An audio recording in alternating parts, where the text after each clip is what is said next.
Is astrology scientifically proven? कुछ time पहले मैंने सोशल मीडिया पे, शायद यूट्यूब या कोई और जगह रही होगी, एक कमेंट पढ़ा था from one of those people जिनकी ज़िंदगी का इकलौता मकसद ये होता है कि बस किसी तरह से ये प्रूव कर दें कि एस्ट्रोलॉजी वर्क नहीं करती, और इस बात को सपोर्ट करने के लिए उनके पास बस एक ही लॉजिक होता है। और लॉजिक तो क्या, इट्स जस्ट अ स्टेटमेंट कि there is no scientific proof that astrology works. बहुत ही इंटरेस्टिंग सी लाइन है, और यही वो लाइन है जो मुझे उस कमेंट में देखने को मिली थी। तो मैंने सोचा कि क्यों ना इस पे एक वीडियो ही बना लिया जाए। और ये वीडियो किन लोगों के लिए है, चाहे आप एस्ट्रोलॉजी के क्रिटिक हों या सपोर्टर हों, उससे फ़र्क नहीं पड़ता। लेकिन इफ़ यू आर समवन जो चीज़ों को ओपन माइंड से सुनता है और एक्सेप्ट कर सकता है, एनालाइज कर सकता है, तो ये वीडियो आप ही के लिए होने वाला है। वीडियो बहुत ही इंटरेस्टिंग होगा, तो एंड तक ज़रूर देखिएगा। मेरा नाम है Vaibhav Bhardwaj. I am an astrologer, GIS certified gemologist and a computer engineer. And मैं साइंस का स्टूडेंट भी हूँ। ये लास्ट वाला कोई क्रेडेंशियल नहीं है, लेकिन इस वीडियो के लिए रेलिवेंट है तो बताना ज़रूरी था। एंड चलिए शुरू करते हैं आज का डिस्कशन।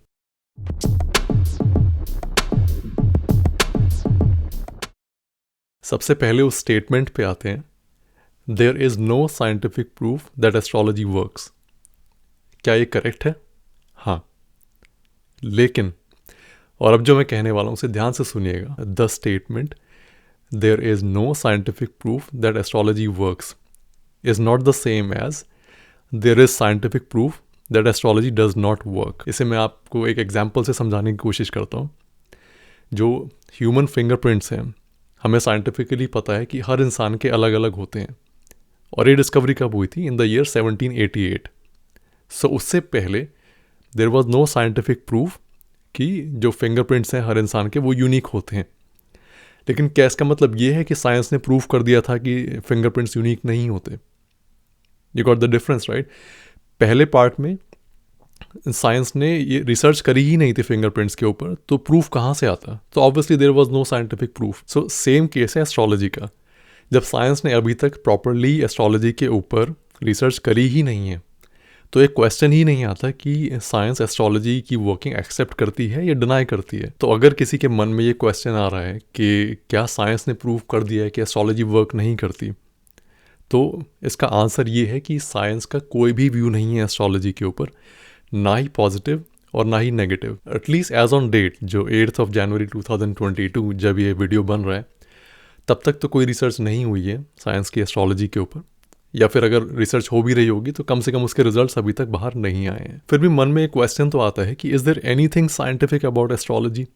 तो इस पे भी बात कर लेते हैं। साइंस में क्या होता है कि जब भी किसी थ्योरी की बात होती है या फिर किसी प्रूफ की बात होती है, तो सेम एक्सपेरिमेंट को मल्टीपल टाइम्स किया जाता है, बहुत बार, न्यूमरस टाइम्स किया जाता है, और उसमें हर बार under the same conditions same ही रिजल्ट मिलता है। जैसे लाइट का जो मानते हैं कि light travels in a straight line, तो हर बार आप जब भी देखेंगे वो स्ट्रेट लाइन में ही ट्रैवल करेगी। अगर केमिस्ट्री में जाएंगे तो हाइड्रोजन के 2 एटम्स एंड जो ऑक्सीजन का एक अगर मिलाएंगे तो वो वाटर का एक मॉलिक्यूल बना देता है, और हर बार ऐसा ही होगा। So same happens in astrology कि जब भी कोई अलाइनमेंट आप कितनी भी बार देख लेंगे, उसका हर बार रिजल्ट सेम ही मिलेगा। फॉर एग्जाम्पल, आप एक एरीज असेंडेंट का चार्ट उठा के देख लीजिए, वहाँ पे मान लिया Mars is in the 10th house. So ऐसे इंसान का आपको विल पावर बहुत हाई मिलेगी। There can be some exceptions कि मान लिया सेम कंडीशंस नहीं है, किसी की दृष्टि है, किसी कंजंक्शन है, लेकिन 99% ऑफ द टाइम्स आपको यही रिजल्ट मिलेगा। और एक्सेप्शंस तो साइंस में भी होते हैं। जैसे हम लोग जो इंसुलेटर्स होते हैं उनको कहते हैं कि they do not conduct electricity. जैसे फॉर एग्जांपल रबर का कहते हैं ना कि जब भी कोई इलेक्ट्रिसिटी का काम करो तो रबर के फुटवेयर पहन के करना चाहिए या रबर के ग्लव्स पहन के करना चाहिए, because it's an insulator, right? लेकिन क्या होता है कि आप एक सर्टेन वोल्टेज से ज़्यादा अगर प्रोवाइड कर देंगे तो रबर या कोई भी इंसुलेटर, इसके जो उसके इलेक्ट्रॉन्स होते हैं दे विल ब्रेक फ्री, और इंसुलेटर भी फिर कंडक्टर की तरह काम करेगा। So this is an exception, right? But most of the times वो एक प्रॉपर जो उसका माना गया एज एन इंसुलेटर वही प्रॉपर्टीज शो करेगा। साइंस कहती है कि मून की वजह से ओशंस में टाइड्स आती हैं। एस्ट्रोलॉजी भी यही कहती है कि मून का पूरा कंट्रोल है वाटर एलिमेंट के ऊपर। साइंस कहती है कि मार्स का कलर रेड है।